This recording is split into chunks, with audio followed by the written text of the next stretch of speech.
প্রিয় দেশবাসী, আজ বাংলাদেশ একটি গভীর সংকটময় মুহূর্তের মধ্য দিয়ে যাচ্ছে।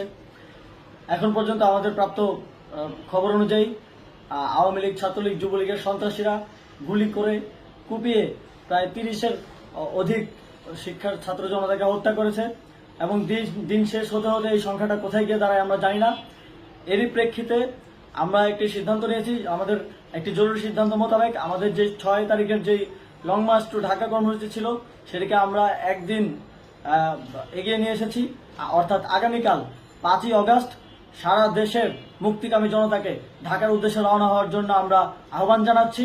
যারা পারবেন, যাদের পক্ষে সম্ভব হবে, আজ রাতেই আপনারা ঢাকার উদ্দেশ্যে রওনা হয়ে যান। আমরা আগামীকাল সারা দেশের মুক্তিকামী জনতাকে ঢাকায় আসার আহ্বান জানাচ্ছি। বিশেষ করে ঢাকার আশেপাশে যে জেলাগুলো আছে, আপনারা দায়িত্ব নিয়ে মসজিদের মাইকে ঘোষণা দিয়ে যাদেরকে পাবেন সবাইকে নিয়ে ঢাকার উদ্দেশ্যে রওনা হন। এই লড়াই আমাদের জন্য একটি চূড়ান্ত লড়াই। আমরা চূড়ান্ত ঘোষণার জন্য প্রস্তুত। আমরা গণভবনের দিকে যাত্রার জন্য প্রস্তুত এবং সেই উদ্দেশ্যেই আপনারা সবাই ঢাকা আসুন। আমরা আপনাদের সবাইকে নিয়ে আমাদের চূড়ান্ত দাবি আদায়ে এগিয়ে যাব। আমি জানি না সমন্বয়করা আজকে রাতে বেঁচে থাকতে পারবে কিনা, কিন্তু আপনাদের উপর আমরা এই দায়িত্ব দিচ্ছি। আপনারা সবাই নিজ দায়িত্বে ঢাকায় আসবেন আগামীকাল এবং পরশু পরিস্থিতি বিবেচনা করে পরশু গণভবনের দিকে 4 দিক থেকে আমরা রওনা হব।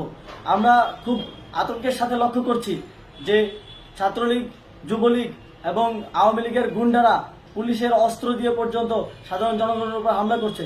কিন্তু একটি সুখের খবর হচ্ছে, সারা দেশের বিভিন্ন স্থানে সেনাবাহিনী ছাত্র জনতার পক্ষে দাঁড়িয়েছে। আবার কিছু কিছু জায়গায় যেমন মিরপুর ও মোহাম্মদপুরে সেনাবাহিনী ছাত্র জনতার বিপক্ষে দাঁড়িয়ে গুলি চালাচ্ছে।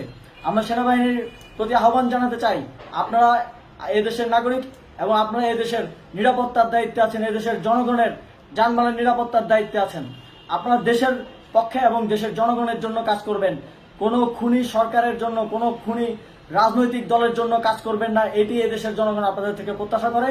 আমাদের এই আন্দোলনে সম্পূর্ণ সমর্থন দিয়ে হয় নিরপেক্ষ থাকুন, অথবা এই খুনি বাহিনীকে, সরকারের খুনি বাহিনীকে প্রতিহত করুন, তাদেরকে যথাযথ শাস্তির আওতায় নিয়ে আসুন। যেই কারফিউ সরকারের পক্ষ থেকে ঘোষণা করা হয়েছে, আমরা স্পষ্টভাবে বলতে চাই, সেনাবাহিনী এই ধরনের কোনো কারফিউ বাস্তবায়নের জন্য মাঠে না নামে। যদি মাঠে নামে তাহলে সেনাবাহিনী স্পষ্টভাবে অফিসিয়ালি জনতার বিরুদ্ধে দাঁড়াবে। আমরা চাই না সরকারের এই ষড়যন্ত্রে সেনাবাহিনী পা দিক। সেনাবাহিনীকে জনতার বিরুদ্ধে দাঁড়ানোর যে ষড়যন্ত্র সরকার রচনা করছে সেটিতে সেনাবাহিনী পা দিবে না, এই বিশ্বাস আমরা রাখতে চাই। আওয়ামী লীগ আজ সারা দেশে তাদের খুনি বাহিনীকে নামিয়ে দিয়েও ছাত্র জনতার প্রতিরোধের মুখে টিকতে পারেনি। রাজপথের পরাজিত শক্তি হিসেবে তারা সেনাবাহিনী সহ অন্যান্য বাহিনীকে আমাদের বিরুদ্ধে কাজে লাগানোর চেষ্টা করছে। এই চেষ্টাকে, এই ষড়যন্ত্রকে ব্যর্থ করতে হবে এবং আগামীকাল সারা দেশে মসজিদে মসজিদে ঘোষণা দিয়ে ঢাকার উদ্দেশ্যে আপনারা রওনা হন। প্রত্যেকটি পরিবার থেকে অন্ততপক্ষে একজনকে ঢাকার উদ্দেশ্যে রওনা করে দিন, এই ইতিহাসের সাক্ষী হতে, একটি নতুন বাংলাদেশের অভ্যুদয় ঘটানোর একজন কর্মী হতে। ধন্যবাদ সকলকে।